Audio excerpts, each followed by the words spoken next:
En nombre del Padre, y del Hijo, y del Espíritu Santo. Amén. Ven Espíritu Santo, llena los corazones de tus fieles y enciende el fuego de tu amor. Envía, Señor, tu Espíritu, y todo será creado, y se renovará la faz de la tierra.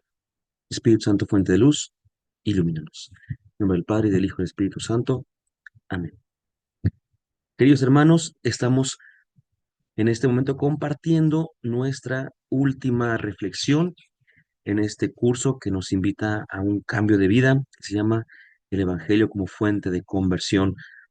Eh, ya hemos hablado y muy bien, creo yo, de algunos personajes que nos invitan, los hemos visto muy bien, nos invitan a un cambio de vida. Vemos como lo principal es que estamos en un sentido de vida, en un rumbo que no nos lleva a la felicidad y mucho menos a la santidad, pero a través del encuentro con Jesús, esta nueva experiencia hace que su vida también sea nueva y que podamos ir avanzando. El día de hoy espero que se escuche muy bien el audio porque estoy transmitiendo desde el Seminario Mayor de Jalapa. Así que pues aprovechando el tiempo que tenemos por acá, vamos a compartir esta última reflexión. Y es el de el evangelio que nos narra el encuentro de Jesús con una samaritana. Es otro de los textos muy conocidos, creo yo, de los que comúnmente hemos escuchado algo. Hay textos del evangelio que alguien podría decir, bueno, es la primera vez que lo escucho, es la primera vez que oigo esa palabra de Jesús tan fuerte, pero aquí en ese texto, hablar de la samaritana es tener ya de entrada un contexto muy bonito.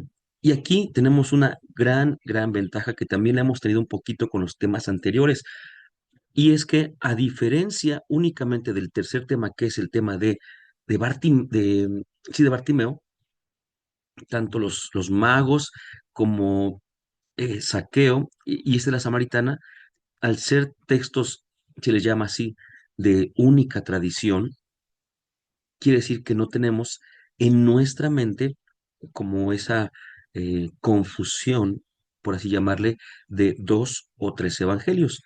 ¿Qué es lo que a veces pasa? Y que decimos, bueno, a ver, ¿qué le dijo, por poner un caso, ¿no? ¿Qué le dijo Jesús a Judas?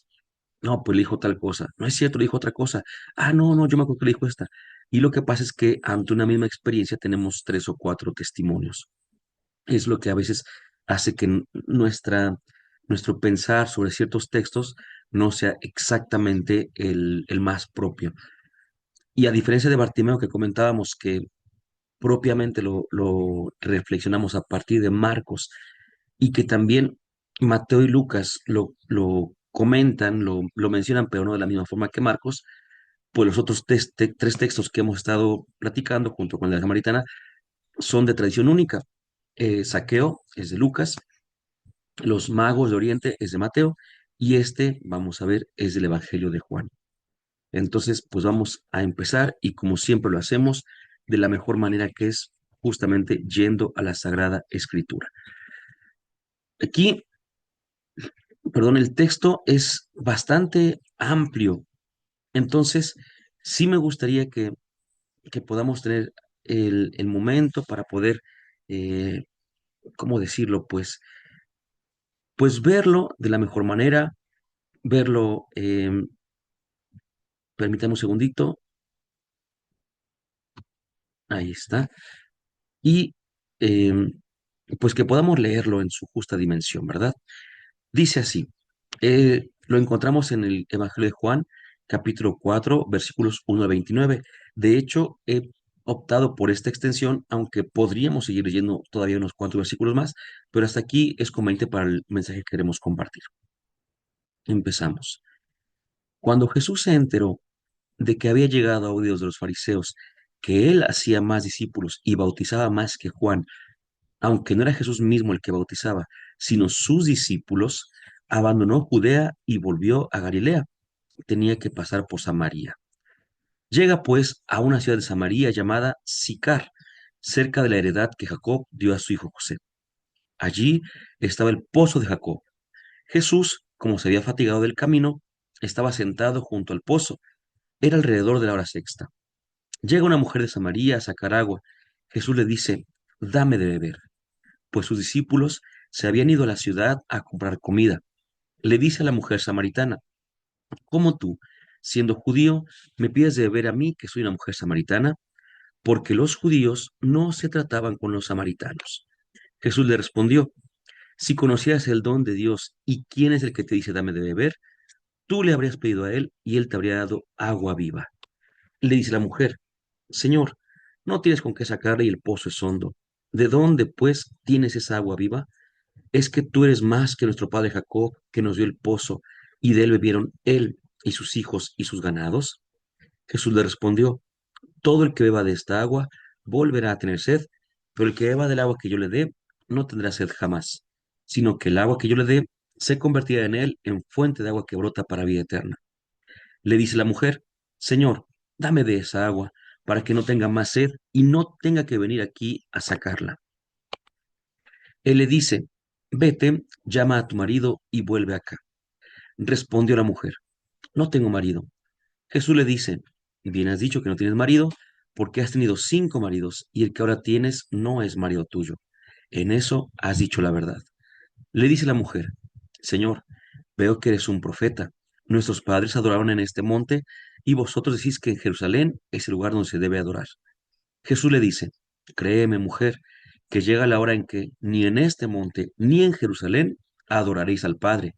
Vosotros adoráis lo que no conocéis. Nosotros adoramos lo que conocemos, porque la salvación viene de los judíos.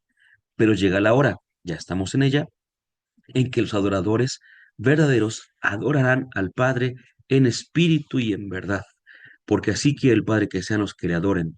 Dios es espíritu, y los que adoran deben adorar en espíritu y verdad. Le dice la mujer, sé que va a venir el Mesías, el llamado Cristo. Cuando venga, nos lo explicará todo. Jesús le dice, yo soy el que te está hablando.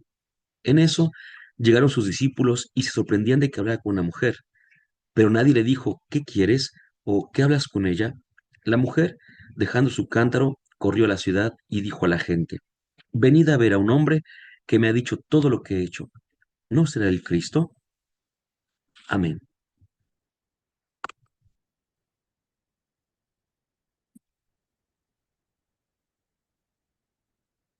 Muy bien, queridos hermanos y hermanas, pues vamos a tratar de compartir rápidamente algunos puntos importantes de esta lectura que, como hemos dicho, es un poco extensa, pero confiamos en que podamos obtener ese mensaje preciso y, aunque sea un único mensaje, nos ayude en nuestra motivación para la conversión de la que hemos hablado desde el principio.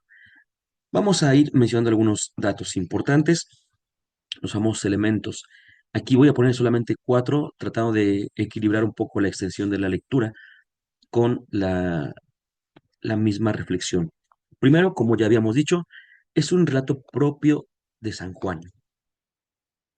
Esto, ¿en qué nos va a beneficiar saberlo? Como hemos dicho anteriormente, bueno, ya sabemos que cada escritor tiene su propia teología, sus propias palabras, sus propias figuras literarias, su propia forma de presentar el mensaje. Entonces, San Juan nos ayuda mucho, por ejemplo, cuando él habla del encuentro de Jesús con algunos de sus interlocutores, eh, nos presenta a personajes que están como en un ámbito, permítame decirlo así, terrenal, mientras que Jesús está en un ámbito un poquito más celestial, más trascendente. El ejemplo prototípico lo encontramos un capítulo antes, en el capítulo número 3, en el encuentro con Nicodemo. Si ustedes recuerdan, Jesús le dice, por ponerlo rápidamente, uno de varias cosas, dice, Jesús, es que tienes que nacer de nuevo, y es algo elevado. Mientras que Nicodemo dice, pero ¿cómo voy a nacer otra vez de mi madre? Es imposible, es muy terrenal todavía. Esta forma de San Juan de ir de arriba a abajo es muy particular suya y evidentemente aquí también la encontramos. El punto, por ejemplo, muy clave que tenemos es cuando dice Jesús que le puede dar agua, agua viva, agua que da vida, es algo muy elevado. En cambio, la samaritana dice, pues dame también de esa agua para que no tenga que volver a venir aquí. Y ella está todavía en un plano muy terreno. Esto se da porque cuando San Juan escribe su evangelio, ya han pasado varios años y de que Cristo ha resucitado, el movimiento del cristianismo, bueno, ya ha avanzado mucho, teológicamente también ya ha comprendido varias cosas, pero esto no deja de tener siempre algunos momentos en los cuales se tenían dudas sobre qué tanto influía el mensaje cristiano en la vida de las personas. Entonces San Juan intenta también aquí decir, bueno, aunque podemos encontrarnos al Señor en lo ordinario, su llamada siempre es algo extraordinario, trascendente, mucho más allá. Por eso es que es bueno saber qué es de Juan. Segundo, a Juan le gusta mucho eh, unos textos eh, del Antiguo Testamento, o le gusta mucho el Antiguo Testamento en general. Por poner un par de ejemplos muy sencillos, San Juan empieza rápidamente su evangelio diciendo o usando la misma palabra que, que el Génesis, ¿no? Que es en el principio, claro. Mientras que en el Génesis se dice en hebreo, Bereshit, en el principio, San Juan lo pone en el griego y dice, en este caso, en arjé. En griego eso significa también en el principio, es exactamente la misma situación. Y el segundo ejemplo muy sencillo es que San Juan utiliza una extensión de 7 días para hablar de lo que hoy le denominamos la semana inaugural de Jesús. ¿A qué nos suena esto? Efectivamente, a la creación en 7 días. Entonces, esta forma de entender la relación de Juan con perdón, con textos veterotestamentarios o del Antiguo Testamento es importante porque aquí vamos a encontrar justamente los elementos para poder entender este relato. Uno de ellos, Samaria. Vieron que en el texto decía Samaria sin acento en la I, yo lo leí como Samaria. Me gusta más la pronunciación Samaria, creo que es más adecuada, pero no importa, eso no cambia nada de lo que estamos comentando. Samaria era la región, como podemos ver en el mapita que tenemos aquí, del lado derecho, era una región que estaba ubicada en el centro de la Tierra Santa. Arriba, en verde, está Galilea, que es donde Jesús, nuestro Señor, vivió toda su vida. Ahí en Galilea está Nazaret, está por ahí se ve también un poquito Cafarnaúm, y hay muchos lugares muy importantes, Cana de Galilea, Betsaida, Magdala, entre otros, ¿no? Hasta abajo está la otra parte de la Tierra Santa, que es Judea, con otros lugares que también hemos escuchado bastante, Jerusalén, Jericó, Belén, y en medio estaba Samaria, los samaritanos. Ahí está justamente una cuestión muy importante porque bien lo recuerda San Juan, los judíos y los samaritanos no se llevaban mucho, que digamos. Esto quiere decir que en algún momento hubo un quiebre, una fractura, y es que los samaritanos eran en un principio también descendientes de judíos, solo que sobre todo en el momento de la diáspora, algunos se quedaban allí en la región de Samaria y se empezaron a mezclar con otros y la raza samaritana pues empezó perdón, raza judía empezó a perderse en los samaritanos, además de que como menciona el libro de los Reyes en el segundo libro, el capítulo 17, menciona el origen de los samaritanos y menciona que vinieron pueblos distintos con distintos dioses que hicieron pues un culto inadecuado a Dios, ¿no? Eran 5 pueblos distintos y estos 5 pueblos se fusionaron, por así decirlo, en un sexto pueblo. Este pueblo también tenía cierto culto a Dios, pero tampoco era el mejor, el más conveniente. Así que eran 5 dioses o 5 grupos de dioses más uno nuevo, que tampoco era bueno. Y entonces los judíos no se llevaban con los samaritanos, como dice ahí la mujer. Pero hay otro punto también del Antiguo Testamento que San Juan retoma y lo va a hacer de manera excepcional. Eh, es el diálogo en los pozos. Hay varios momentos. ¿Por qué? Para empezar, ¿por qué salen los pozos? Porque recordemos que estamos en toda una región, hablando muy, muy genéricamente, en la cual primero solamente había dos temporadas, la temporada de lluvias y la temporada seca. La temporada seca lleva varios meses, la mitad del año casi, y en esa temporada, pues el agua que de ordinario pues va a escasear, requiere ser condensada, requiere ser juntada para estos días. Pero bueno, si ayer dejó de llover, el agua hoy está todavía bastante decente. Si dejó de llover hace una semana, el agua hoy pues está aceptable. Si dejó de llover hace un mes, el agua que está allá en los pozos, en las cisternas, pues como que ya no es tan grata. ya no es agua que sepa bien. Imaginen, yo creo que todos hemos tenido la experiencia de que en algún jarrón caiga alguna basurita y el agua pues rápidamente pierde bastante calidad. Pues imagínense 3 o 4 meses sin agua de lluvia y sin agua corriente porque había ríos subterráneos. Entonces pues el agua de los pozos era un agua que no era la más grata y la de mejor calidad. Entonces, pues es que había muchos pozos para empezar, porque además los pozos pozos cisternas eran para juntar el agua y colectarla para los días de escasez, y había pozos que se excavaban cuando se descubría algún nacimiento o un río subterráneo. Entonces ahí eso era mucho mejor, pero a lo que voy es a que siempre había pozos. Entonces, el encuentro de los pozos era muy interesante, había pozos familiares. En esos pozos la familia que tenía de ellos, pues se consideraba en ocasiones una familia rica, porque pues más allá de todo, yo tengo agua y si tú tienes escasez, te puedo hasta vender el agua, por supuesto. Pero había pozos que eran comunes. Entonces, esos pozos, por ejemplo, había una hora en la que iba la gente, y en este caso la hora era por la mañana, cuando el sol todavía no estaba allí muy fuerte sobre ellos, ¿no? Iban, y obviamente allí había los cotilleos, los chismes y todo esto. Curiosamente, aquí se dice que la mujer va a mediodía, en la hora sexta, y algunos han teorizado que va a esa hora porque ya no había nadie, justamente. Y es que esta mujer, además de ser samaritana, pues tenía bastantes maridos, ¿no?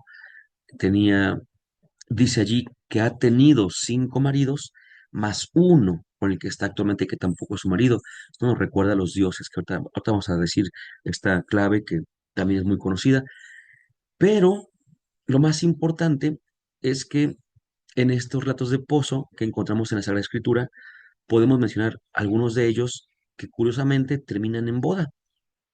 Es decir, por ejemplo, Moisés, cuando huye eh, de Egipto y llega al desierto, se pone junto a un pozo, llegan algunas mujeres, él dialoga con ellas, las defiende, salen corriendo y al final se casa con una de ellas. Eleazar también llega a un pozo, llega una mujer, dialogan, sale corriendo la mujer y no se casa él directamente, pero sí Isaac se casa con esta mujer.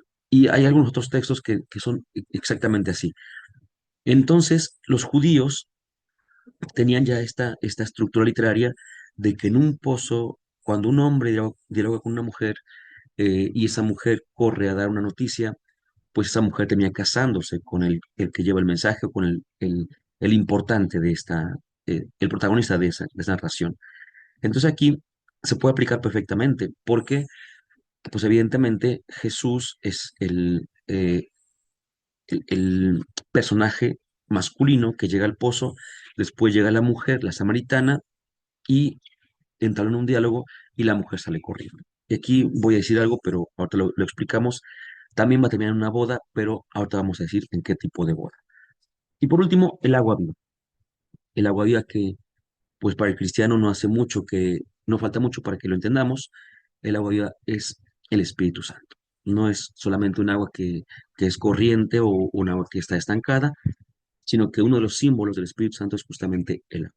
Así que quiero tomar en cuenta 3 puntitos más o menos para poder caer en el que más quiero remarcar, que es, a mi parecer, el que nos va a guiar para la reflexión de manera muy grata, muy bonita. Primero, vamos con eh, la cuestión de los maridos de la mujer, porque es un tema que, voy a decirlo así, pues como que sale rápido, por así decirlo, ¿sí? Se ha visto rápidamente que hay una equiparación entre los 5 dioses de los samaritanos, con los que llegan, decíamos, con los que tiene origen el pueblo samaritano, y los 5 maridos de la mujer samaritana.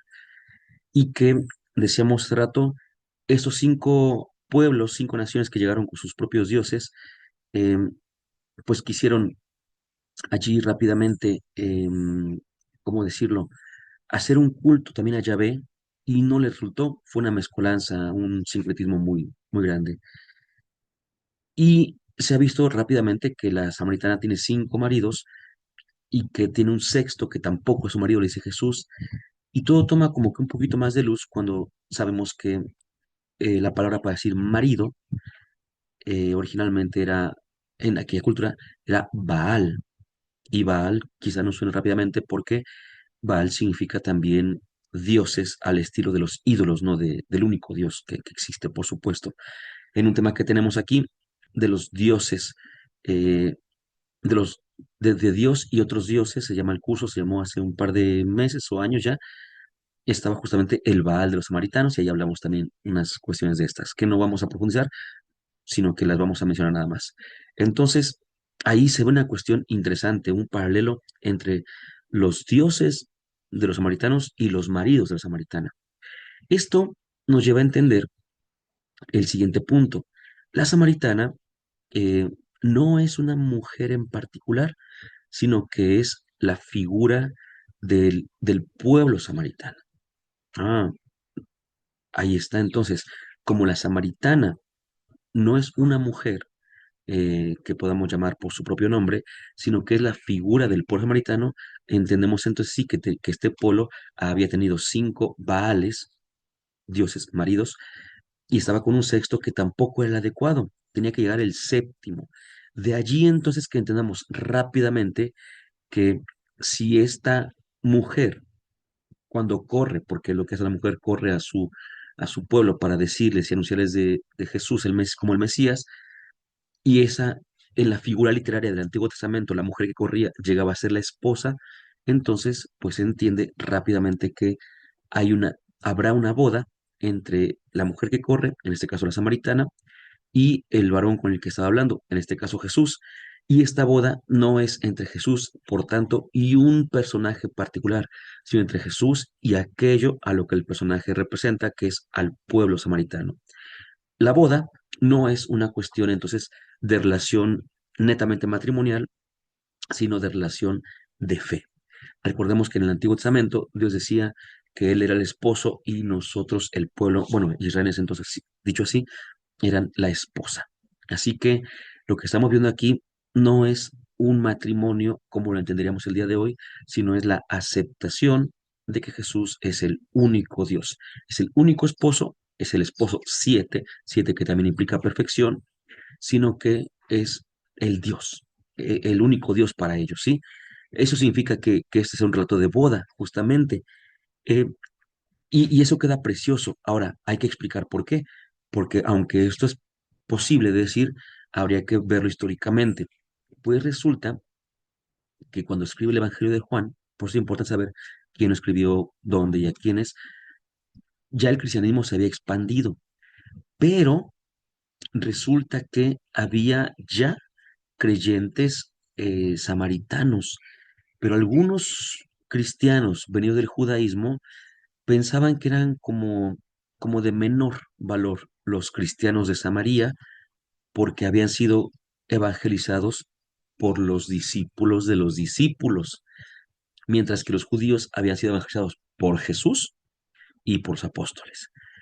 Entonces, por eso es que al inicio del Evangelio, del capítulo 4 del Evangelio de Juan, dice que se había escuchado que Jesús estaba bautizando mucho, pero que no era él, sino sus discípulos. Es decir, lo que hacen los discípulos está a título de Jesús. Así que lo primero que nos dicen es, los samaritanos no fueron evangelizados directamente por Jesús, pero sí por sus discípulos. Y los discípulos son vicarios de Cristo. En el sentido que estoy diciendo, de decir, ahí está justamente. A mí no me evangelizó Jesús, pero sí me evangelizaron sus discípulos. No me bautizó Jesús, pero sí me bautizaron sus discípulos. Y para el caso es exactamente lo mismo, tiene el mismo valor. Así que también la evangelización de los pueblos samaritanos es valiosa. También son cristianos. Es decir, que esto nos habla de la conversión, y esto no lo habíamos escuchado antes en los 3 temas que dimos, no de una persona, sino de todo un pueblo. La conversión de todo un pueblo. El relato de la samaritana es el cómo todo un pueblo puede aceptar a Jesús. Incluso en lo que no leímos, los versículos que no leímos, del 30 en adelante, ahí se confirma, porque dice que después los samaritanos, los del pueblo, le decían a la samaritana, este, pues ya creemos en él, pero no nada más porque tú nos lo has dicho, sino porque también lo hemos experimentado. Es decir, también ellos, a pesar de que fueron evangelizados, también ellos tienen su experiencia personal con Jesucristo resucitado. Es una cosa maravillosa, de verdad, impresionante. Y pues repito, el agua viva es para nosotros rápidamente el símbolo del Espíritu Santo. Es símbolo de vida, es pues agua viva, porque primero, si no tienen agua, mueren, así rápidamente. Pero segundo, y eso es importante, el agua no solamente tiene que ser agua, sino que tiene que saber bien. Por eso el agua viva, para ellos el agua viva es agua corriente, agua fresca, agua que sabe bien, agua que es fresca y que refresca. No es agua que está allí, que la tomo porque no me queda de otra y que está ya con un sabor de guardada y de vieja, ¿no? Sino que es agua nueva, novedosa también para nuestras vidas. Es una novedad para nuestras vidas. Esta agua nos va a hacer ver todo de otra manera distinta. Y me encanta. Pero a mí, y con eso quiero que terminemos, el punto que siempre me ha llamado, bueno, ya ven que así decimos, ¿no? No es que siempre, pero es una forma en la que decimos. Un punto que constantemente me llama la atención es el del cántaro. La samaritana tenía una vida bien difícil, porque era mujer y porque su vida no era para presumir. Por eso es que decíamos que de hecho iba a ella a recoger el agua al mediodía, cuando no se recogía el agua. Aquí también hay un dato simbólico acerca de que Jesús es la luz y que a las 12 del día pues el sol está en su esplendor. Pero aquí más bien está el asunto, además de eso, de que se dice que el samaritana iba a esa hora porque hablaban de ella, ¿no? A pesar del simbolismo que ya hemos dicho, es de entender que es un momento en el cual ella rehuye los chismes que a su espalda o frente, cerca de ella se puedan decir, ¿no? Por eso va más tarde, va sola. Es decir, esta experiencia de soledad, esa experiencia de murmuraciones le hace buscar la soledad. Sabemos que la experiencia con Jesús nos hace buscar la comunidad. Entonces aquí ella no tiene experiencia de Jesús, no tiene experiencia de liberación. Así que va en el peor momento y va en la soledad. Pero ella no sabía, como muchos de nosotros no sabemos, que Jesús lo vamos a encontrar en cualquier momento lo podemos encontrar. No es necesario que lo encontremos en el peor, para ella sí lo fue, tampoco que lo encontremos forzosamente en el mejor, para algunos sí lo será. Simplemente que Él va a encontrar el momento justo para que lo veamos. Llega al pozo, se sorprende de que quiera hablar con ella. También a veces nos sorprendemos que Jesús quiere hablar con nosotros. Decimos que no valemos mucho, es que somos muy pecadores, y nos cuesta mucho entender eso. De la samaritana iba a esa hora con un cántaro. Ese cántaro, ella lo resguardaba mucho, porque ese cantarito de barro eh, no podía estar agrietado. Si estaba agrietado no servía, roto mucho menos. No podía romperse, era su seguridad, porque los pozos no estaban tampoco tan cerca. Y a esa hora cargar el cántaro sabemos que se vuelve muy pesado, mucho más por la situación. Entonces, cuando va la samaritana, ese cántaro representa para ella su más grande seguridad, incluida su vida misma.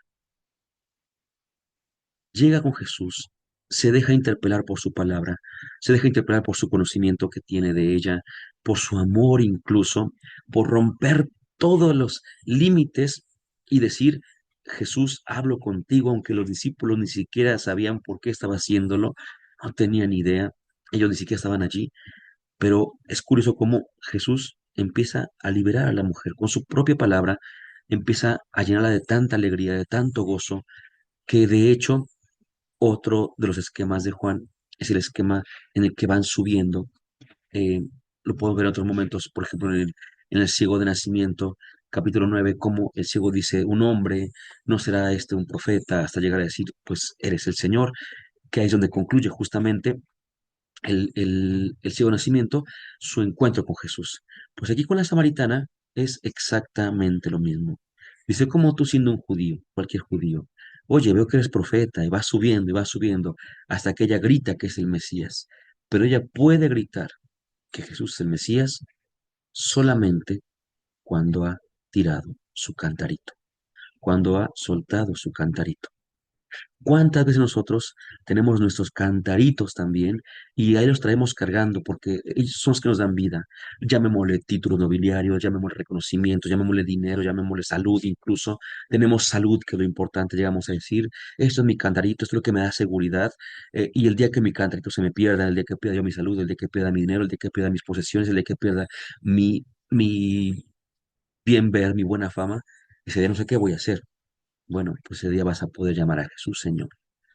Ese día vas a poder correr libremente y decir, creo en Jesús, porque había algo que me estaba impidiendo aceptarlo. Había algo que me hacía ir por agua que estaba allí estancada y tomar de esta agua que no me satisfacía, pero que al menos me servía para mantenerme un poco vivo, para ir sobreviviendo.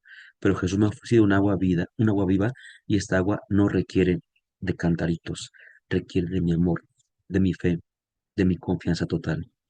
Así que es bueno que digamos, el cantarito aquí se queda, mi fe empieza a crecer. El cantarito aquí está bien, mi amor empieza a ser más puro. El cantarito puede romperse, pero mi vida va a resucitar. Dulce Madre, no te alejes, tú dices a nosotros no apartes. Ven con nosotros a todas partes y nunca solo nos dejes. Ya que nos proteges tanto como la de la Madre, haz que bendiga el Padre, el Hijo, el Espíritu Santo. Amén.